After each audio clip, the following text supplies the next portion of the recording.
Позвонил клиент, значит, спрашивает, в чем отличие зимней горки от летней, надувной.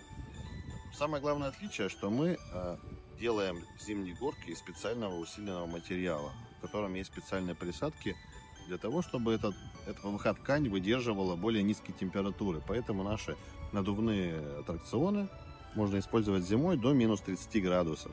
И материал при этом будет выдерживать. Также мы на наших горках используем дополнительные меры для того, чтобы упростить эксплуатацию надувной горки зимой. То есть мы делаем антискользящие ступеньки, используем дополнительные защитные скат с бортиками и также проклеиваем швы, чтобы снег, так сказать, не попадал внутрь надувной горки и вам не приходилось потом его оттуда доставать, либо дополнительно сушить.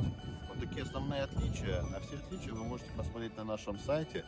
У нас есть там специальная табличка сравнительная, и вы без проблем разберетесь, в чем же на самом деле отличаются надувные зимние и летние горки.